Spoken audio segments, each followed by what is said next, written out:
بسم اللہ الرحمن الرحیم نحمدہ ونصلی علی رسولہ الکریم۔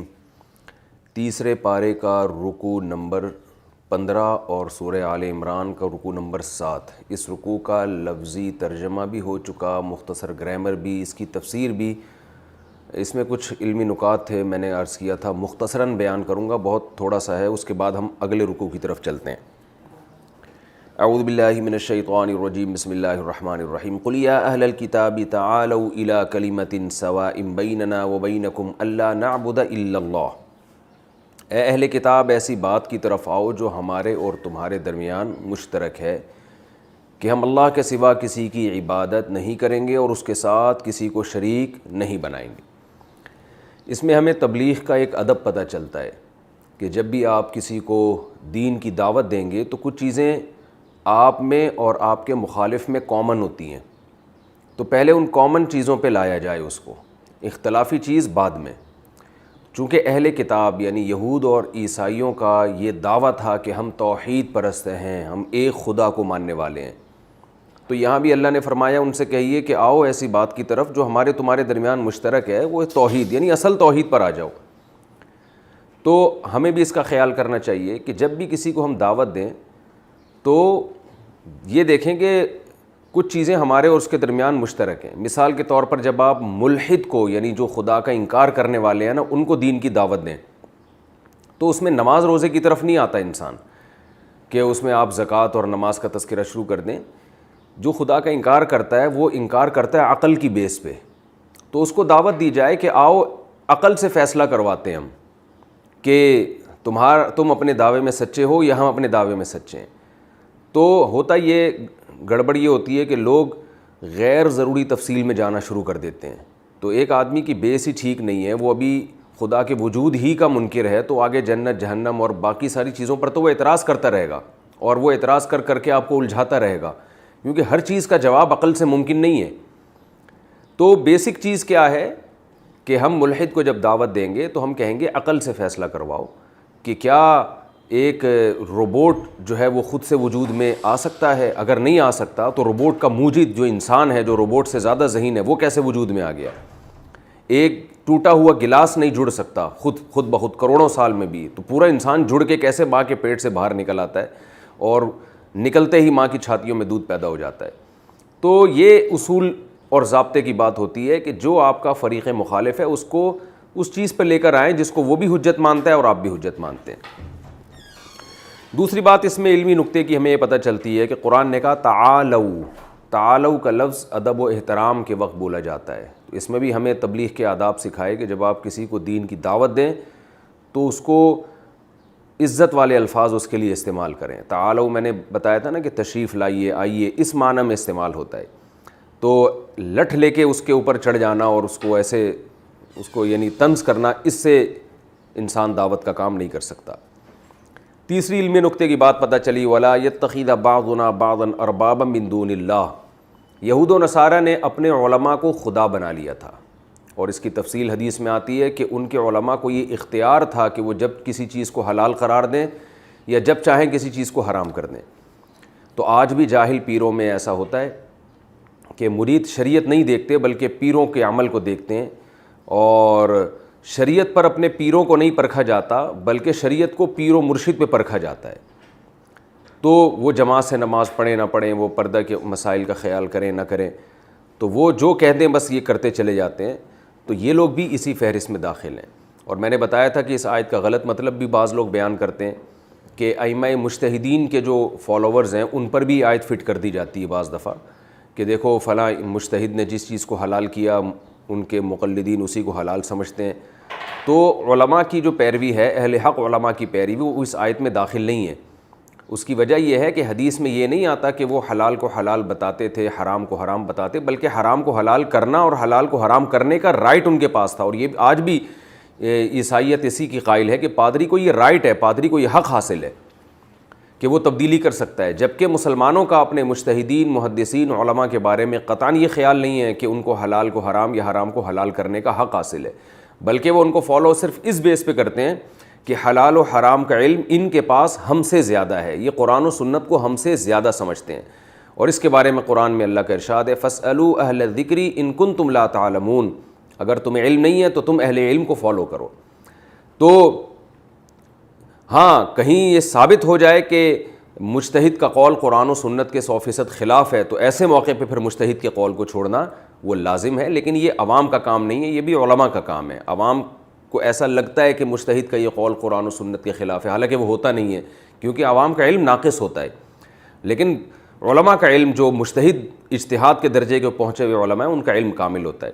تو اس لیے آیت کا صحیح مطلب بھی ہے اور غلط مطلب بھی ہے، تو اس میں فرق کرنا چاہیے، کیونکہ یہ فرقہ واریت کا دور ہے، ہر شخص آیتیں اٹھا کے اپنے مطلب پہ فٹ کرنا شروع کر دیتا ہے۔ جیسے قرآن میں آتا ہے نا کہ وَلَا تَفَرَّقُوا وَاعْتَصِمُوا بِحَبْلِ اللَّهِ جَمِيعًا وَلَا تَفَرَّقُوا، اللہ کی رسی کو مضبوطی سے پکڑو اور فرقوں میں نہ بٹو۔ تو اس سے لوگوں نے جو مسلمانوں میں فروعی اختلاف ہے نا وہ فرقے مراد لے لیے، حالانکہ وہ فرقے مراد نہیں ہے، بلکہ اس کا مطلب یہ ہے یہاں فرقے سے وہ اصطلاحی فرقہ مراد نہیں ہے، کیونکہ اس آیت کا شان نزول کیا ہے کہ دو قبیلے آپس میں لڑ رہے تھے عصبیت اور لسانیت کی بیس پہ، تو قرآن نے ان کو حکم دیا کہ اللہ کی رسی کو مضبوطی سے پکڑو، اور اس میں کیا ہے کہ مسلمان آپس میں بھائی ہیں، وہ لڑتے نہیں ہیں، تو آپس میں لڑو مت۔ فرقہ کا مطلب یہاں پر یہ ہے کہ ٹکڑوں میں بٹو، کہ دشمنیاں پیدا مت کرو۔ تو اب یہی آیت کا سہارا لے کے بہت سے لوگ نئے فرقے بنا رہے ہیں، اور مسلمانوں کے جتنے بھی اہل سنت کے مسالے کے ان سب کو غلط قرار دے کر ایک نئے فرقوں کی بنیاد رکھ کے آپس میں لڑوا رہے ہیں۔ تو اسی آیت کی دھجیاں اڑائی جا رہی ہیں اور دلیل میں یہی آیت پیش کی جا رہی ہے۔ تو اس لیے قرآن کو سمجھنا بہت ضروری ہے کہ کس موقع پہ قرآن کی آیت کا کیا مفہوم ہے، اور یہ علماء زیادہ اچھا جانتے ہیں۔ یہ جو عام طور پہ جو لوگ باقاعدہ پراپر پڑھے ہوئے نہیں ہوتے مدارس میں اور پراپر علم حاصل نہیں کرتے، وہ پھر ان چیزوں میں خود بھی گمراہ ہوتے ہیں اور دوسروں کو بھی گمراہ کرتے ہیں۔ ان آیتوں میں یا اہل الکتاب لم تحاجون فی ابراہیم، اس میں حضرت ابراہیم علیہ السلام کی فضیلت بھی ثابت ہوتی ہے کہ یہودی، عیسائی اور مسلمان تینوں حضرت ابراہیم علیہ السلام سے عقیدت کرتے ہیں، اور یہودیوں کا دعوت ہے ابراہیم ہمارے ہیں، عیسائیوں کا دعوت ہے ابراہیم ہمارے ہیں، مسلمانوں کا دعویٰ ہے کہ ابراہیم ہمارے ہیں، کیونکہ اللہ نے قرآن میں فرمایا ان اول الناس بابراہیم للذین اتبعوہ، ابراہیم کے سب سے زیادہ حقدار وہ لوگ ہیں جو ابراہیم علیہ السلام کو فالو کرتے ہیں، اور وہ مسلمان فالو کرتے ہیں کیونکہ وہ عقیدہ توحید پر ہیں۔ تو اس سے حضرت ابراہیم علیہ السلام کی فضیلت بھی ثابت ہوتی ہے۔ ما کان ابراہیم یہودیا ولا نصرانیا، اللہ نے فرمایا کہ ابراہیم نہ تو یہودی تھے نہ عیسائی۔ اس سے ہمیں کیا پتہ چلتا ہے کہ ناموں میں کچھ نہیں رکھا۔ آج لوگ ناموں پہ دھوکہ دیتے ہیں، یہودی کہتے تھے وہ یہودی ہیں، عیسائی کہتے تھے وہ عیسائی ہیں۔ اللہ نے فرمایا کہ ابراہیم کا جو اصل مذہب تھا حنیفا مسلمہ، باطل سے ہٹ کر سیدھے راستے پہ چلنے والے، مسلمہ اپنے آپ کو اللہ کے سپرد کرنے والے۔ تو جو اس معیار پر پورا اترے گا وہ دین ابراہیم پر ہوگا۔ تو لیبل کو نہیں دیکھنا چاہیے۔ آج بھی آپ دیکھ لیں بہت سے لوگوں نے اچھے لیبل لگائے ہوئے ہیں کہ ہم صرف قرآن کو فالو کرتے ہیں، بعض کہتے ہیں ہم صرف حدیث کو فالو کرتے ہیں، بعض کہتے ہیں ہم صرف، ہمارا نام ہی جماعت المسلمین ہے، مسلم فرقہ ہے۔ تو لوگ اس لیبل کو دیکھ رہے ہیں، پریکٹیکل عمل کیا ہو رہا ہے اس کو نہیں دیکھ رہے۔ تو اس میں بھی اللہ نے فرمایا کہ ابراہیم جو یہودی یا عیسائیت کا لقب ابراہیم کا نہیں تھا، وہ تو یہ مذاہب تو ابراہیم علیہ السلام کے بعد آئے ہیں۔ تو ابراہیم علیہ السلام کی جو اصل زندگی کی روح تھی، وہ روح یہ تھی کہ وہ باطل کو چھوڑتے تھے اور حق کے فرما بردار تھے۔ تو جس دور میں بھی جو حق ہوگا اس کو فالو جو کرے گا وہ حضرت ابراہیم علیہ السلام کے دین پر ہوگا۔ وَدَّ طَائِفَةٌ مِّنْ أَهْلِ الْكِتَابِ لَوْ يُضِلُّونَكُمْ، اس میں بتایا اللہ نے کہ اہل کتاب کی ایک جماعت تمہیں گمراہ کرنے کی کوشش کرے گی۔ تو وہ کوششیں قیامت تک ہو رہی ہیں۔ جو غیر مسلم ہیں ان میں بہت سے تو نیوٹرل ہوتے ہیں، ان کو اس سے کوئی غرض نہیں کہ کوئی کس مذہب کو فالو کرتا ہے، لیکن ان میں بہت سے ایسے بھی ہوتے ہیں جو آپ کو اسلام سے دور کرنے کی کوشش کریں گے۔ تو اللہ نے ہمیں اسلام پہ ثابت قدم رہنے کا حکم دیا۔ اور یا اہل الکتاب لم تکفرون بآیات اللہ، اہل کتاب تم اللہ کی آیات کا کیوں انکار کرتے ہو، وانتم تشہدون، تم تو جانتے ہو حق کیا ہے اور برا کیا ہے۔ اس میں اللہ نے اہل علم کو خاص طور پہ خطاب کیا کہ ایک عامی آدمی اگر گمراہی کے راستے پہ چلے وہ بھی جرم ہے، مگر ایک عالم جو جانتا بوجھتا ہو وہ گمراہی کا راستہ اختیار کرے اور لوگوں کو بھی غلط گائیڈ کرے، وہ اس سے بڑا مجرم ہے۔ تو یہ تو رکوع میں کچھ علمی نکات تھے جو میں نے بیان کی۔ اب ہم انشاءاللہ رکوع نمبر سورہ آل عمران کا رکوع نمبر 8 اور تیسرے پارے کا رکوع نمبر 16۔ تو یہ انشاءاللہ میں اب شروع کروں گا، اور حسب معمول سب سے پہلے اس کا لفظی ترجمہ ہوگا، پھر اس کی یعنی مختصر گرامر کے ساتھ، پھر اس کی تفسیر اور جو کچھ علمی نکات اگر اس میں ملتے ہیں ہمیں تو انشاءاللہ اس کو ہائی لائٹ کروں گا میں۔ اعوذ باللہ من الشیطان الرجیم، بسم اللہ الرحمن الرحیم۔ وقال طائفۃ من اہل الکتاب، کہا اہل کتاب کی ایک جماعت نے، آمنو ایمان لے آؤ، بالذی اس کلام پر، اس قرآن پر، انزل علی الذین آمنوا جو نازل کیا گیا ہے ایمان والوں پر، وجہ النہاری دن کی روشنی میں، دن کے وقت، وکفروا کفر یکفر انکار کرنا، اور انکار کر دو آخرہ اس دن کے آخر میں، لعلہم یرجعون شاید کہ یہ لوگ واپس لوٹ آئیں، ولا تؤمنوا اور نہ ایمان لے کر آؤ، الا مگر لمن اس شخص کے لیے تبع دینکم جو تمہارے دین کو فالو کرتا ہے، تبع یتبعو فالو کرنا۔ قل اے نبی ان سے کہہ دیجئے، ان الہدی ہدی اللہ، اصل ہدایت اللہ کی ہدایت ہے، یعنی ہدایت حقیقت میں اللہ کے ہاتھ میں ہے۔ یہ درمیان میں ایک جملہ تھا، اب دوبارہ اہل کتاب کا کلام شروع ہو رہا ہے۔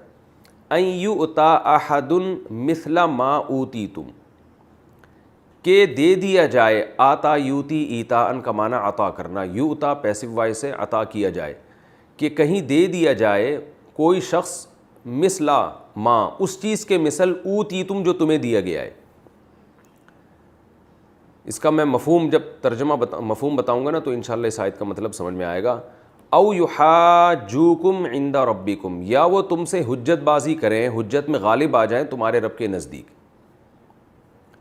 یہ ترجمہ جو ہے نا، تھوڑی سی جب تک تفسیر بیان نہیں کروں گا یہ لفظی ترجمہ آپ کے سمجھ میں نہیں آئے گا۔ دوبارہ پڑھتے ہیں ہم۔ وقال طائفۃ من اہل الکتاب، اہل کتاب کی ایک جماعت نے کہا، آمنوا بالذی انزل علی الذین آمنوا، ایمان لے آؤ اس قرآن پر جو ایمان والوں پر نازل ہوا ہے، یعنی جو مسلمانوں پر قرآن نازل ہو رہا ہے اس پر ایمان لے کر آؤ، وجہ النہار دن کی روشنی میں، وکفروا آخرہ اور شام کو انکار کر دو، یعنی صبح اسلام قبول کرو شام کو انکار کر دو۔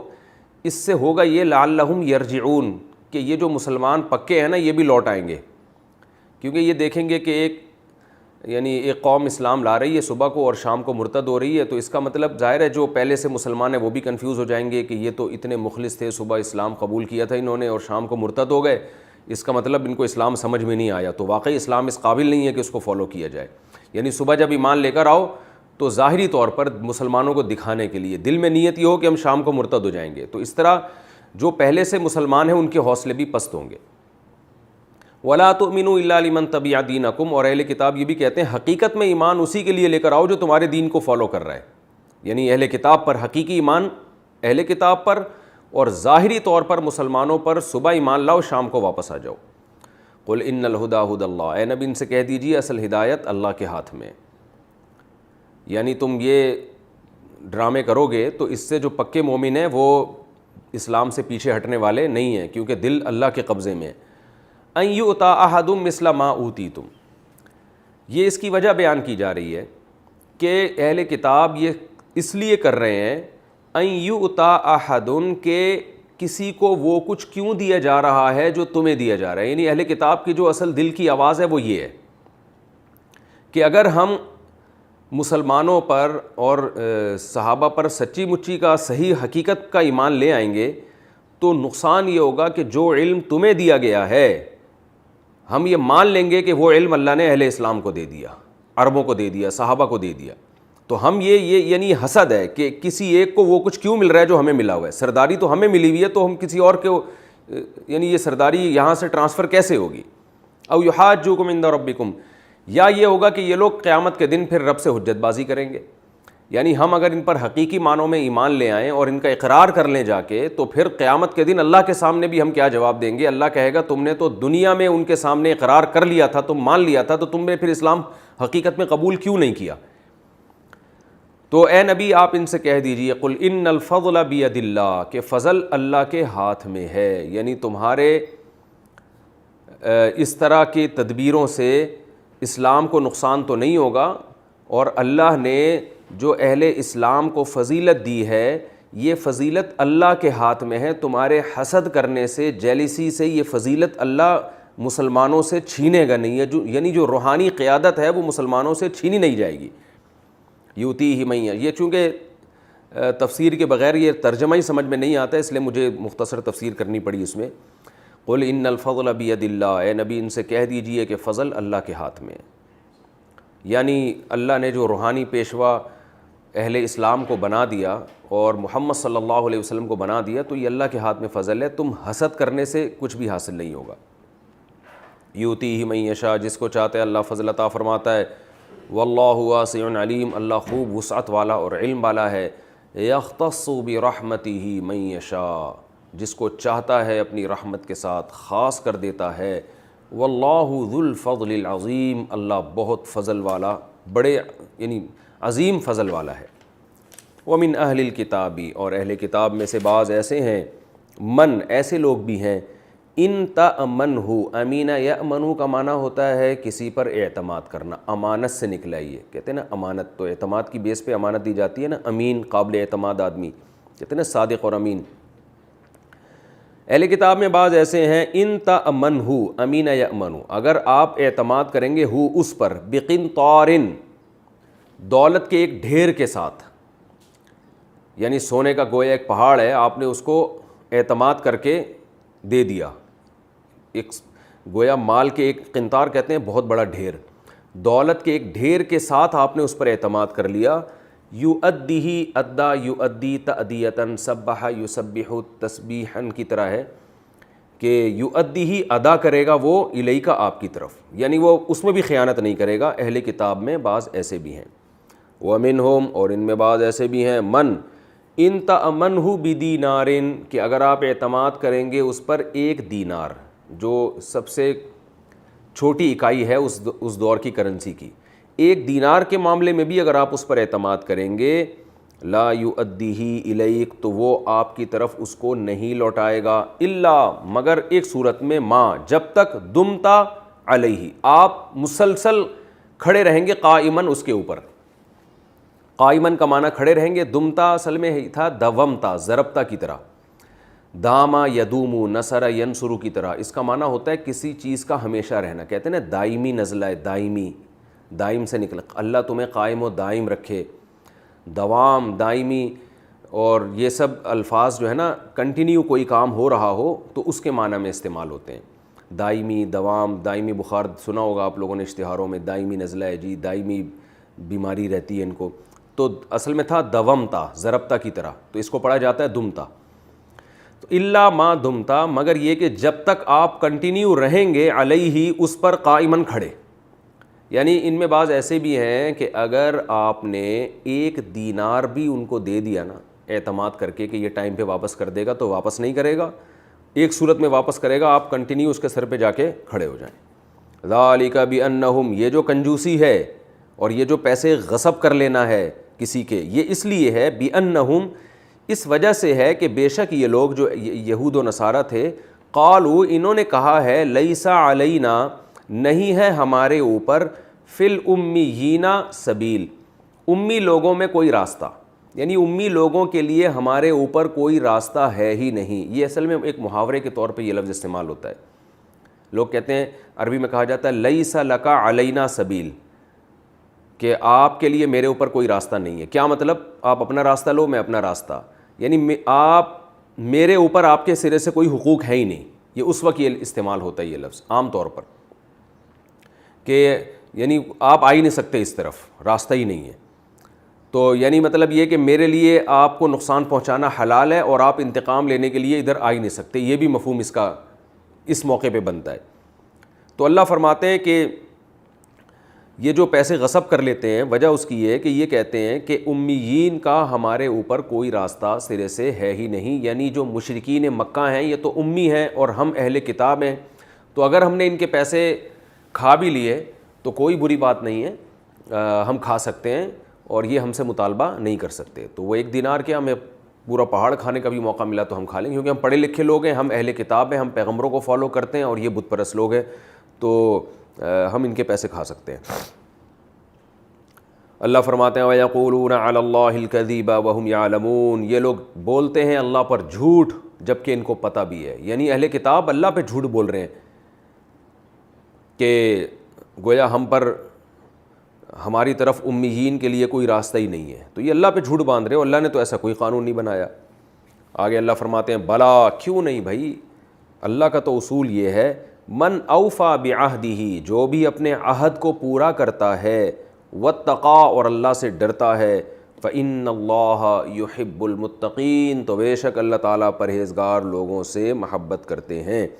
ان الذین یشترون بعہد اللہ، بے شک وہ لوگ جنہوں نے اللہ کے عہد کو خرید ڈالا، وایمانہم، اللہ کے عہد کو بیچ ڈالا، وایمانہم، اور اپنی قسموں کو بیچ ڈالا، ثمنا قلیلا، بلکہ اس کا اشترا کا معنی ہوتا ہے خریدنا. اللہ کے عہد اور اپنی قسموں کے بدلے میں خریدا انہوں نے ثمنا قلیلا، تھوڑے سے نفع کو. اولئک، یہ وہ لوگ ہیں، لا خلاق لہم فی الآخرہ، آخرت میں ان کا لا خلاقہ کوئی حصہ نہیں ہے. خلاق کہتے ہیں حصہ اور نصیب کو، کوئی حصہ نہیں ہے. ولا یکلمہم اللہ، اور نہ اللہ ان سے ہم کلام ہوگا. ولا ینظر الیہم، اور نہ اللہ ان کی طرف دیکھے گا یوم القیامہ، قیامت کے دن.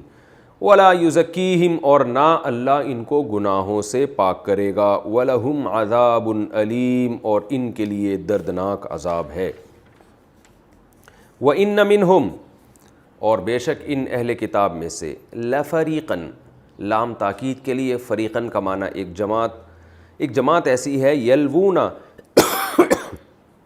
یلوون السنتہم، لوا یلوی کا معنی ہوتا ہے موڑنا، یہ موڑتے ہیں السنتہم، اپنی زبانوں کو.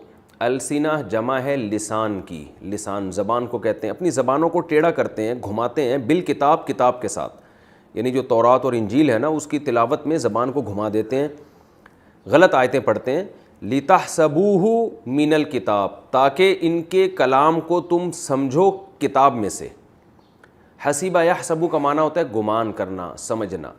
یعنی یہ زبان ٹیڑھی کرتے ہیں اور ایسے ٹیڑھی کرتے ہیں کہ تمہیں ایسا لگتا ہے کہ یہ جو کچھ پڑھ رہے ہیں لِتَحْسَبُوهُ، تاکہ تم اس کو سمجھو من الکتاب، کتاب میں سے، یعنی سمجھو کہ یہ اللہ کی آیتیں ہیں گویا.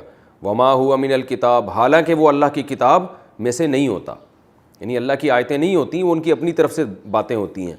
وَيَقُولُونَ هُوَ مِنْ عِنْدِ اللَّهِ، اور یہ کہتے ہیں کہ یہ اللہ کی طرف سے ہیں. وما ہوا من عند اللہ، حالانکہ وہ کلام اللہ کی طرف سے نہیں ہوتا. وَيَقُولُونَ عَلَى اللَّهِ الْكَذِبَ، اور یہ باندھتے ہیں اللہ پر جھوٹ. وَهُمْ يَعْلَمُونَ، جبکہ یہ جانتے بھی ہیں کہ یہ جھوٹ ہے. مَا كَانَ لِبَشَرٍ، نہیں ہے کسی بشر کے لیے، کیا بات نہیں ہے، یعنی مناسب نہیں ہے، ان یؤتیہ اللہ، کہ اللہ عطا کرے اس کو، الکتابہ، کتاب، والحکمہ، اور اللہ اس کو حکمت کی باتیں سکھا دے، قوت فیصلہ دے دے. حکم کا مطلب یعنی فیصلہ. والنبوہ، اور اللہ اس کو نبوت بھی دے دے. یہ تین نعمتیں اللہ کسی بشر پہ کرے تو کسی بشر کے یہ لائق نہیں ہے، اس کی یہ شان نہیں ہے کہ کیا کرے پھر وہ، ثم یقولو، کہ پھر وہ یہ کہے، للناس، لوگوں سے، کیا کہے، کونو عباد لی، کہ تم بن جاؤ میرے غلام. عباد عبد کی جمع، عبد غلام کو کہتے ہیں، عباد اس کی جمع. کہ وہ لوگوں کو الٹا یہ کہنا شروع کر دے کہ میرے غلام بن جاؤ، میرے عابد بن جاؤ، من دون اللہ، اللہ کو چھوڑ کر. ولیکن، لیکن، کونو، وہ یہ کہے گا، یقولو یہاں محذوف ہے کہ لیکن وہ پیغمبر یہ کہیں گے، کونو ربانیین، کونو کا معنی ہو جاؤ تم ربانیین، رب والے. ربانی اصل میں رب سے نکلا ہے، ربانی رب والا، ربانیین اس کی جمع ہے. کہ وہ کہے گا کہ ہو جاؤ تم اللہ والے. بیما کنتم، کیوں اللہ والے بن جاؤ؟ اس لیے کہ تم ہو تعلمون الکتابہ، لوگوں کو کتاب سکھاتے بھی ہو. وبما کنتم، اور بوجہ اس لیے بھی کہ ہو تم تدرسون، کتاب پڑھتے بھی ہو. درس یدرسو کا معنی پڑھنا، علم یعلم کا معنی سکھانا. یعنی وہ پیغمبر تم سے کہیں گے کہ تم تو اللہ والے بن جاؤ، اس لیے کہ تم تو خود لوگوں کو کتاب سکھا رہے ہو اور پڑھ بھی رہے ہو، تو اس میں تو اللہ نے اپنی توحید کی طرف بلایا، پیغمبروں کی عبادت کی طرف نہیں بلایا. ولا یأمرکم، اور وہ پیغمبر تمہیں حکم نہیں دیں گے، ان تتخذوا، اس بات کا کہ تتخذوا الملائکۃ، کہ تم ٹھہرا لو فرشتوں کو. اتخاذ بہت دفعہ گزر چکا ہے کہ تم فرشتوں کو بنا لو، والنبیین اور پیغمبروں کو بنا لو ارباب رب. وہ کبھی بھی اس بات کا حکم نہیں دیں گے کہ فرشتوں اور پیغمبروں کو تم رب بنا لو.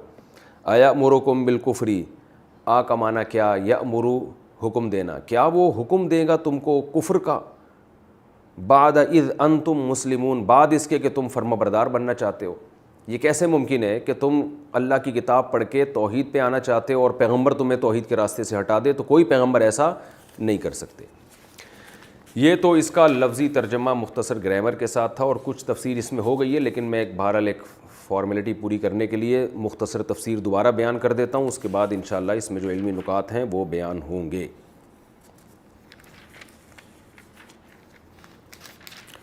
وقال طائفة من اہل الکتاب آمنوا بالذی انزل علی الذین آمنوا. ہوا یہ تھا کہ بعض یہود و نصارہ نے یہ پلان بنایا.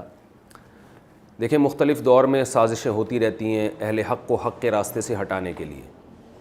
تو انہوں نے ایک سازش یہ کی کہ بھائی ہم ایسا کرتے ہیں، ہم میں کچھ لوگ، کہ ہم اہل اسلام کے پاس جائیں گے اور نبی صلی اللہ علیہ وسلم کے ہاتھ پہ کلمہ پڑھ کے مسلمان ہو جائیں گے، اور اسلام لانے کے بعد تھوڑے ٹائم کے بعد واپس مرتد ہو جائیں گے کہ بھئی ہمیں تو سمجھ میں نہیں آیا، ابھی تو ہم دور دور تھے تو ہمارا خیال تھا کہ اسلام صحیح مذہب ہے، لیکن جب اسلام میں ہم داخل ہو گئے تو ہمیں تو اندر جو اطمینان نہیں ہوا، لہذا ہم واپس پلٹ رہے ہیں. تو اس سے حوصلے پست ہوتے ہیں ان لوگوں کے جو پکے مومن ہیں، اور ان کو بھی وسوسے پیدا ہوتے ہیں. تو یہ ایک ٹرک تھی، یہ ایک تدبیر تھی اسلام کے خلاف لوگوں کے دلوں میں وسوسے پیدا کرنے کی.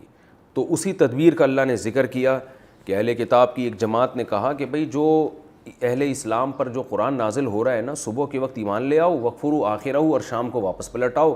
اس سے کیا ہوگا؟ لَعَلَّهُمْ يَرْجِعُونَ، شاید یہ جو دوسرے مسلمان ہیں یہ بھی واپس آ جائیں گے. وَلَا تُؤْمِنُوا إِلَّا لِمَنْ تَبِعَ دِينَكُمْ، اور حقیقت میں اسی کو فالو کرو جو تمہارے دین پہ چل رہا ہے. اوپر سے دو نمبری کر کے مسلمانوں کو یہ بتا دو ہم مسلمان ہو گئے، لیکن دل میں سے نہیں ہونا، دل میں اسی کو فالو کرنا ہے جو تمہارے دین کو فالو کر رہا ہے.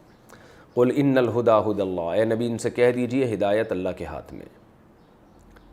تو اس آیت کے دو مطلب ہو سکتے ہیں. ایک تو یہ کہ حقیقی ہدایت وہ ہے جو اللہ کی ہدایت ہے، یعنی وہ تمہارے ان بری تدبیروں سے وہ ہدایت چینج نہیں ہو سکتی. اگر بالفرض سارے مسلمان مرتد بھی ہو جائیں تو بھی حق حق ہی رہے گا، باطل باطل رہے گا. ایک مطلب تو یہ. دوسرا مطلب یہ کہ ہدایت اللہ کی ہے، یعنی اللہ کے ہاتھ میں، تمہاری ان تدبیروں سے تمہیں فائدہ نہیں ہوگا، کیونکہ اللہ اسلام کو دنیا میں غالب کرنا چاہتا ہے. تو شاید کچھ لوگ تمہارے اس پروپیگنڈے سے متاثر ہو کر واپس مرتد ہو جائیں، لیکن بہرحال اسلام غالب ہو کے رہے گا، اور اللہ کے ہاتھ میں لوگوں کے دل ہیں. اللہ نے لوگوں کے دلوں کو تھاما ہوا ہے، اسلام کے بارے میں ان کے دلوں میں اطمینان اللہ پیدا کرے گا. أَن يُؤْتَىٰ أَحَدٌ مِّثْلَ مَا أُوتِیتُمْ. اب یہ بیان کیا جا رہا ہے کہ یہ اہل کتاب یہ کام کیوں کر رہے ہیں. اس لیے کہ اہل کتاب کہتے تھے کہ جو چیز تمہیں دی گئی ہے وہ دوسروں کو کیوں دی جا رہی ہے. یعنی اگر اہل حق مذہب اب اسلام ہے تو اس کا مطلب ہمیں بھی اسلام کو فالو کرنا پڑے گا، ہمیں بھی محمد صلی اللہ علیہ وسلم کو فالو کرنا پڑے گا. تو سرداری تو مشرکین جو قریش تھے، مشرکین مکہ جو ہم سے کمتر تھے، اب وہ اہل حق ہو جائیں گے. تو علم اور حکومت کی جو فضیلت اللہ نے ہمیں دی تھی وہ فضیلت ان کے پاس ٹرانسفر ہو جائے گی. تو یہ ہم اس کے لیے ذہنی طور پر آمادہ نہیں ہیں.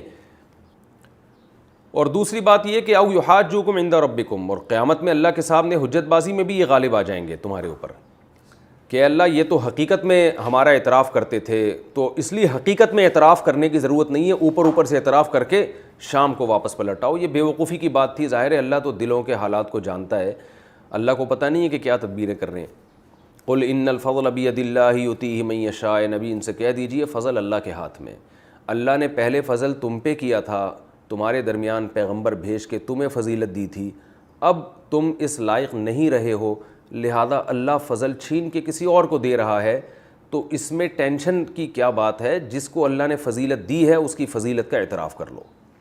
اور ویسے بھی جب کوئی اسلام قبول کرتا ہے تو پھر وہ دیگر مسلمانوں کے بالکل برابر ہو جاتا ہے. اس میں یہ نہیں ہے کہ اس نے اس کو فالو کرنا ہے. ہاں پیغمبر کا مقام اونچا رہے گا تو پیغمبر کو تو سب نے فالو کرنا ہے.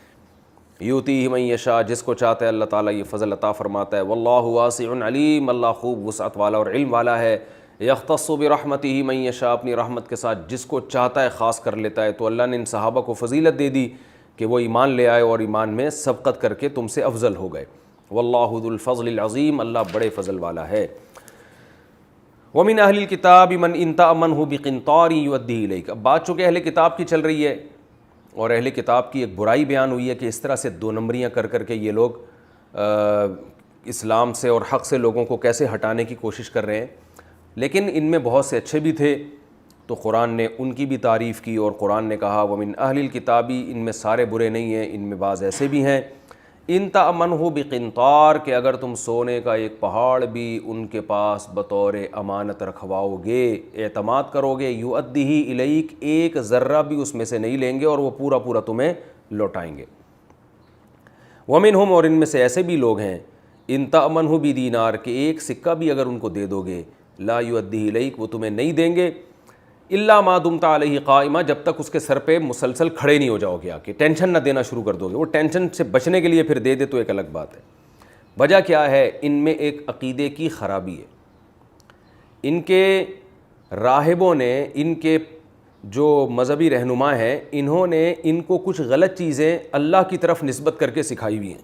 وہ غلط چیزیں یہ کہ ان کو بتایا ہوا ہے کہ تم چونکہ تورات اور انجیل کو فالو کرتے ہو، تم چونکہ نیک بندے ہو اللہ کے اور حضرت موسیٰ اور عیسیٰ کو ماننے والے ہو، اور یہ مشرکین مکہ تو جاہل ہیں، قریشی، ان میں تو 2000 سال سے کوئی پیغمبر ہی نہیں آیا، تو لہذا تمہارے لیے ان کافروں کا مال حلال ہے، جس طرح سے بھی چاہے لے لو.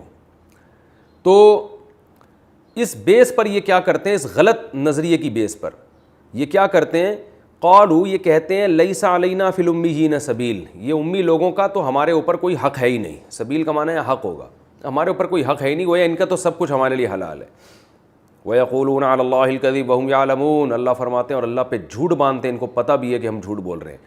یعنی اپنے لیے ان کے لیے اصول کچھ اور ہیں، دوسروں کے لیے اصول کچھ اور. حالانکہ جو مذہب کو فالو کرتا ہے تو اللہ کا حکم اس کے لیے وہی ہے جو آگے آ رہا ہے، جو اگلی آیتوں میں آ رہا ہے کہ جو بھی عہد ہوگا سب نے پورا کرنا ہے، اس میں مسلم اور کافر میں فرق اللہ نے نہیں رکھا. بلا، اللہ فرماتے ہیں کیوں نہیں. یہ بلا آتا ہے ما قبل کلام پہ رد کرنے کے لیے. یعنی پہلے والے کلام سے یہ پتہ چل رہا ہے کہ اہل کتاب کا یہ نظریہ ہے کہ کافر کا مال، غیر مسلم کا مال، یعنی جو آپ کے مذہب کو فالو نہیں کرتا، وہ ہر طرح سے حلال ہے. تو اللہ فرماتے ہیں بلا، کیوں حلال ہو گیا؟ کیوں نہیں بھائی، یہ معاہدہ تم نے کیوں نہیں پورا کرنا؟ کیسے حلال ہو گیا؟ ان کی بات پہ رد کیا جا رہا ہے اور اصول بیان کیا جا رہا ہے. من اوفا بعہدہ، جو بھی اپنے عہد کو پورا کرتا ہے، واتقا، اور اللہ سے ڈرتا ہے، فإن اللہ یحب المتقین، تو اللہ کا اصول یہ ہے کہ اللہ پرہیزگاروں سے محبت کرتے ہیں. تو تم نے بھی اگر کسی قوم سے یا کسی قوم کے فرد سے 1 روپے کا بھی عہد کیا ہے تو وہ پیسے تمہیں اس کو لوٹانے پڑیں گے. اور اس کے برعکس وہ لوگ ہیں جو اپنے معاہدوں اور قسموں کو چند ٹکوں کے بدلے میں ان کے بدلے میں چند ٹکے خرید لیتے ہیں اور معاہدہ بیچ ڈالتے ہیں، ان کے لیے سخت عذاب ہے. ان الذین یشترون بعہد اللہ وایمانہم ثمنا قلیلا، وہ لوگ جو اپنے معاہدوں اور قسموں کو خرید ڈالتے ہیں، معاہدے اور قسموں کے بدلے میں خرید ڈالتے ہیں ثمنا قلیلا، تھوڑے سے پیسے، جیسے یہود و نصارہ نے کیا کہ مشرکین سے معاہدہ کیا کہ ہم آپ کے فلاں ٹائم پہ پیسے لوٹائیں گے. اب یہ معاہدہ اور قسمیں بھی اٹھا لیا کرتے تھے، اللہ کی قسم ہم آپ کو پیمنٹ کریں گے، اور ان قسموں اور معاہدوں کو چند ٹکوں کے بدلے میں بیچتے تھے، یعنی وہ پیسے کھا جاتے تھے. تو معاہدے کی حیثیت ان کی نظر میں اور قسموں کی حیثیت ان کی نظر میں چند ٹکوں سے بھی کم ہے. اور یہ مخلوق کے ساتھ بھی ان کا معاملہ تھا اور اللہ کے ساتھ بھی. اللہ کے ساتھ کیسا معاملہ کہ اللہ نے تورات اور انجیل میں ان سے معاہدے لیے تھے کہ تم حق کو بیان کرو گے چاہے تمہیں اس میں فائدہ ہو یا نقصان ہو، لیکن وہاں بھی لوگوں سے پیسوں اور ہدیہ نذرانوں کی لالچ میں اللہ سے کیے ہوئے معاہدے کو انہوں نے توڑ دیا. تو اللہ فرماتے ہیں جو بھی معاہدوں کو توڑے گا، اولئک لا خلاق لہم فی الآخرہ، ان لوگوں کا آخرت میں کوئی حصہ نہیں ہے. ولا یکلمہم اللہ، اللہ ان سے کلام بھی نہیں کرے گا. یہاں کلام نہ کرنے کا مطلب محبت والا کلام، ہاں ڈانٹ اور غضب والا کلام وہ تو قرآن سے ثابت ہے. تو اللہ ان سے محبت والا کلام بھی نہیں کرے گا. ولا ینظر الیہم، اللہ ان کی طرف رحمت کی نظر اٹھا کے نہیں دیکھے گا قیامت کے دن. ولا یزکیہم، اور ان کو گناہوں سے پاک نہیں کرے گا. ولہم عذاب علیم، اور ان کے لیے دردناک عذاب ہے. یہ تو ان کی لوگوں کے ساتھ خیانت کا تذکرہ کہ پبلک کو پیسوں کے معاملات میں ایسے ٹھگتے ہیں اور ایسے ان کا مال حرام کو حلال کر کے کھا جاتے ہیں. اور اللہ کے ساتھ کیا معاملہ ہے؟ وَإِنَّ مِنْهُمْ لَفَرِيقًا، فرمایا ان میں ایک جماعت ایسی بھی ہے يَلْوُونَ أَلْسِنَتَهُمْ بِالْكِتَابِ، جب وہ کتاب کی تلاوت کرتے ہیں تو اپنی زبان کو گھما دیتے ہیں۔ یہ گھمانا ایسے ہوتا تھا کہ یہود و نصارہ کے علماء کے پاس جب عوام آتی کہ بھئی ہمیں تورات اور انجیل پڑھ کے سنائیں، تو جو مسئلہ ان کی خواہشات کے مطابق نہ ہوتا تو اس میں پھر یہ کیا کرتے کہ اس آیت کی دو تفسیریں کی گئی ہیں۔ ایک تو یہ کہ آیت میں اپنی طرف سے الفاظ کا اضافہ کر دیا کرتے تھے تلاوت کے وقت، کیونکہ سامنے والا تو پڑھا لکھا نہیں تھا، وہ تو تورات کو پڑھ نہیں سکتے تھے، ان میں بھی بہت سے امی تھے، تو یا صرف پڑھنا لکھنا جانتے مگر اس کی تفسیر نہیں جانتے تھے، تو بعض دفعہ یہ کرتے کہ آیت میں الفاظ ایسے اضافہ کر دیتے کہ سامنے والا سمجھتا یہ آیت کا حصہ ہے، حالانکہ وہ آیت کا حصہ نہیں ہوتا تھا، اور اس میں اپنے مطلب کی بات رکھ دیتے تھے۔ اور بعض دفعہ یہ ہوتا کہ آیت تو صحیح پڑھ رہے ہیں مگر اس کی درمیان میں تفسیر اس طرح سے کرتے تھے گھما کے مفہوم کو دائیں بائیں کر کے، جیسے آج بھی بہت سے متجدد قسم کے لوگ ہیں جو قرآن کی سیدھی سادھی تفسیر کو چھوڑ کر بہت گھماتے ہیں باتوں کو اور اپنے مطلب پہ نکالتے ہیں اس کو۔ آج کل کے جدید مفسرین آپ کو پروفیسر ٹائپ کے لوگ، آپ کو سب پروفیسر نہیں ہوتے لیکن بہت سے اس ٹائپ کے پروفیسر آپ کو ملیں گے یونیورسٹیوں میں، کہ ہر آیت کو توڑ موڑ کے نا زبانوں کو گھما کے کیا سے کیا کچومڑ بنا دیا اس کا، جبکہ لوگ یہ سمجھ رہے ہوتے ہیں کہ یہ اللہ کی ہے، اللہ کی طرف سے، حالانکہ یہ اللہ کی طرف سے نہیں، یہ ان کی اپنی طرف سے تفسیر ہوتی ہے، اس کا اللہ سے کوئی تعلق نہیں ہوتا۔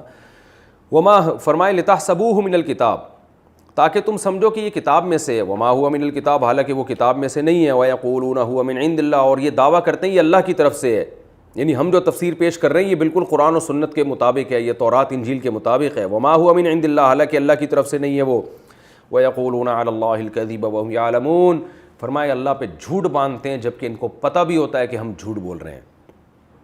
ما کان لبشر ان یؤتیہ اللہ الکتاب والحکم والنبوہ، آگے اللہ نے فرمایا نبی صلی اللہ علیہ وسلم کے بارے میں بعض مشرکین نے جو نجران کے عیسائی آئے تھے، انہوں نے یہ شبہ ظاہر کیا کہ محمد صلی اللہ علیہ وسلم لوگوں کو آہستہ آہستہ بالآخر اپنی عبادت کی طرف لے آئیں گے۔ ابھی تو یہ توحید کی طرف ہیں لیکن ان کا بنیادی مقصد معاذ اللہ سرداری ہے، اور پھر یہ آہستہ آہستہ لوگوں کو اپنا غلام بنائیں گے اور اپنی عبادت کی طرف لے کر آئیں گے۔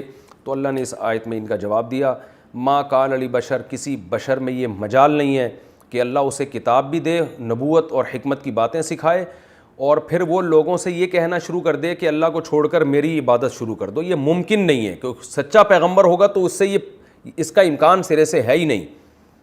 وَلَٰكِن كُونُوا رَبَّانِيِّينَ، بلکہ وہ لوگوں کو الٹا یہ سکھائے گا کہ تم اللہ والے بنو، اس لیے کہ تم کتاب سکھا بھی رہے ہو اور پڑھ بھی رہے ہو۔ یعنی وہ جو کتاب پیغمبر دے کر جائیں گے تو پیغمبر یہ بھی تو کہہ کر گئے ہیں نا کہ آگے یہ کتاب سکھاؤ اور خود بھی پڑھو، تو اس کتاب کے سکھانے اور پڑھنے کا بھی تقاضا یہ ہے کہ اس کتاب میں تو توحید لکھی ہوئی ہے، اس میں تو کسی فرشتے کو یا کسی پیغمبر کو اللہ کے ساتھ شریک کرنا، اسے مشکل کشا حاجت روا ماننا، اس پر تو پابندی لگی ہوئی ہے۔ تو یہ ممکن نہیں ہے کہ پیغمبر لوگوں کو یہ بات کہے وَلَا يَأْمُرَكُمْ أَن تَتَّخِذُوا الْمَلَائِكَةَ وَالنَّبِيِّينَ أَرْبَابًا، اور کبھی بھی پیغمبر اس بات کا حکم نہیں دے سکتے کہ تم پیغمبروں کو اور فرشتوں کو معبود بنا لو۔ أَيَأْمُرُكُمْ بِالْكُفْرِ، اللہ فرماتے ہیں کیسے ممکن ہے کہ تم فرما بردار بننا چاہتے ہو اور پیغمبر تمہیں کفر کا حکم دے دیں، تو پیغمبر تو اور زیادہ فرما برداری کی طرف تمہیں لے کر آئیں گے۔ تو یہ اس رکوع کی تفسیر بھی مکمل ہوئی۔ انشاءاللہ اگلے ایپیسوڈ میں جو اس رکوع میں جو علمی اسباق ہمیں ملتے ہیں، بہت اہم اور امپورٹنٹ رکوع ہے، وہ علمی اسباق انشاءاللہ میں نمبر وار مختصراً پیش کروں گا، اور اس کے بعد پھر انشاءاللہ اگلے رکوع کی طرف جائیں گے۔ وما علینا الا البلاغ۔